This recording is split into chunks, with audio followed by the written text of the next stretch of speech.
It is also important that just because you are a good cook, you should not be entering the restaurant business, because in the restaurant business you have to know where to buy vegetables and how to buy the place and how much loan to take and how much loan not to take, how to run the hotel and what kind of people will come, how much to spend on advertising, how much to spend on interiors, how to serve the food, what time to open, what time to close, everything. Just being a good cook is not enough to run a good restaurant. So if you are a good stock picker, which you may be, I know the CEO of one Tata Group company who's an excellent stock picker, right? It does not mean he knows how to create a portfolio, right? Of course, he is different. I'm not talking about him. He used to create a brilliant portfolio. He understood exactly what had to be done. Not everybody is like this. Just because you went to a big institute for whatever, for engineering or management, or you did CA, or you're a very good doctor, does not mean you understand portfolio construction.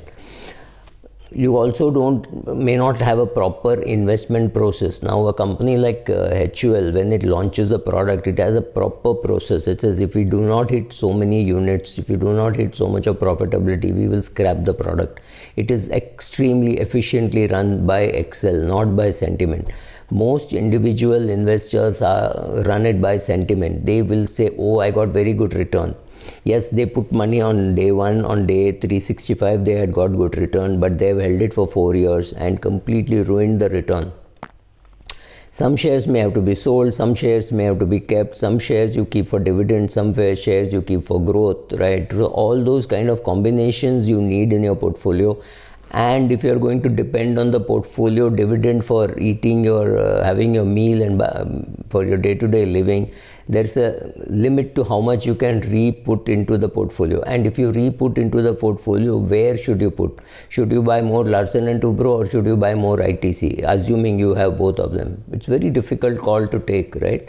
So dividend reinvestment, or whether it is dividend to be used for consumption, right? All those calls are difficult to take, and not every DIY can take it efficiently.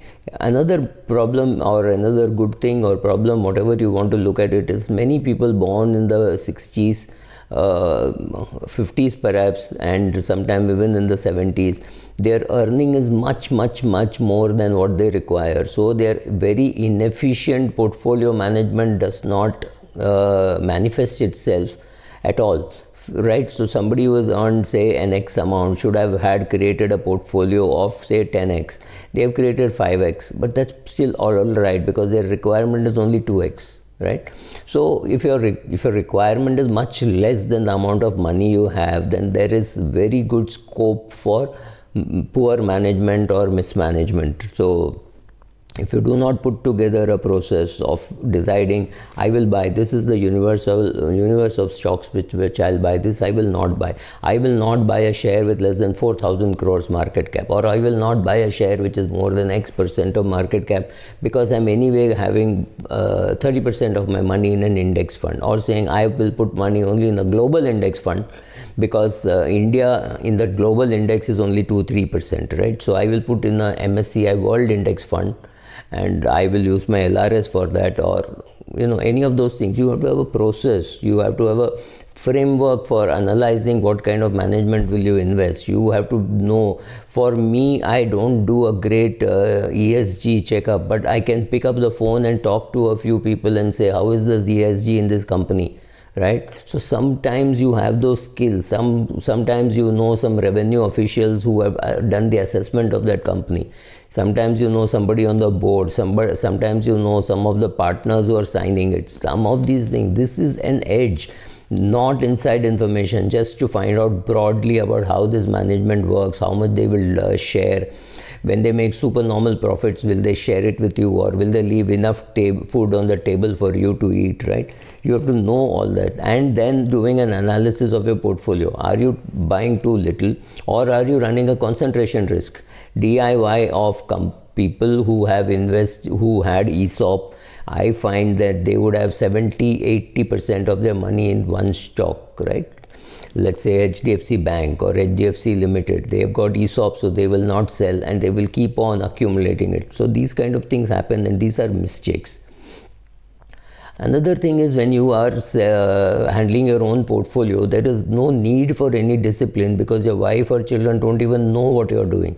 So if you are not answerable to anyone, the chances are you will make a mess of it. If somebody does a quarterly review, so if your husband is handling all the money, it is necessary for the woman to sit with him every quarter and say, why have you made this investment? Why have you asked the same question every time? That's still okay, because he has to give an explanation. If you're good at it, very good. If you're not good at it, go after he finishes, write down in a notebook, because soon he will start contradicting himself. Because if he has not understood why he has done certain things, he'll tell you something, and next quarter or next month during a review, he'll tell you something different. Then you can catch him for being inconsistent. Inconsistent portfolio management hurts, right? But some people are not disciplined, they forget, and because of that also they make money. So to be able to know when to draw the line, a fund is performing very badly for 3 years, is it time for you to review and exit, or is it time for you to be buying more? These are questions which are very difficult to answer. And so two things is, one is spreading yourself too thin. You have 1% in some 100 companies, that is a disaster. Or you're too concentrated. Like I said, if you are ESOP and 80% of your net worth is, or liquid net worth is because of ESOP shares which you're refusing to sell, or you have too much real estate, the house in which you're living, another house which you can't sell, and another office which you have given on rent where the rent is not coming regularly, and a payment which you have made to a builder where he should have started construction, but because of COVID he has not constructed for the last 2 years. Now into this holy mess, how are you going to bring some sense of what you tell your spouse or tell your children as to why you have so much of real estate, or you have so much in equity in different companies, right? If you do not know why you have invested, it is very difficult to explain to the others as to why you have invested. And one more thing is, if fund managers are finding it so difficult to outperform the index for whatever reasons, okay, when a small portion of the index moves up, or some completely unexpected PSU spurt in the index because of which the index moves up, it doesn't matter. If you're in the index, you would have participated. You're not in the index, you have not participated. Now there are people, when they underperform the index, they start blaming the index. They say, oh, it's market cap weighted, it is this, so it is very concentrated. How much of Hindustan Lever can I buy? I don't know how much of Hindustan Lever you can buy. I do not know whether you can short a State Bank of India thinking it will not do well.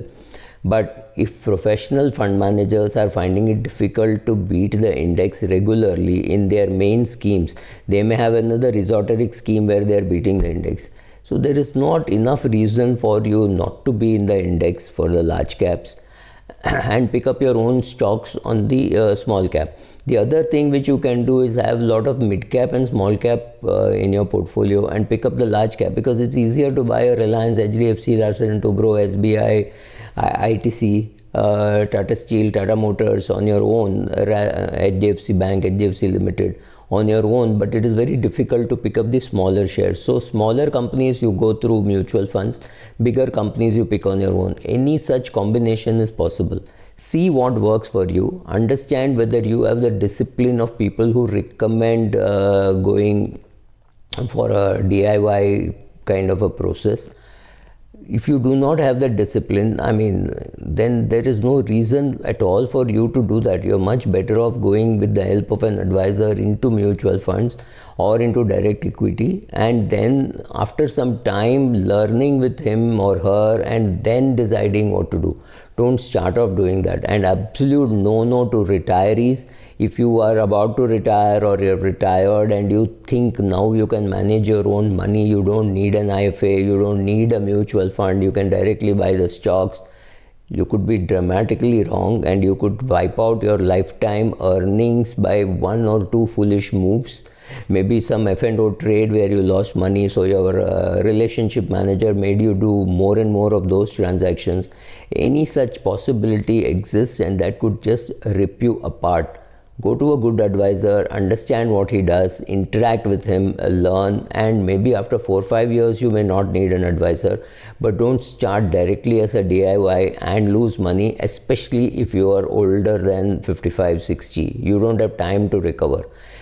As a youngster, you should go DIY, learn, make mistakes, because at the age of 23, 24, how much do you have to lose, right? So don't experiment when you have a lot of money. Thank you.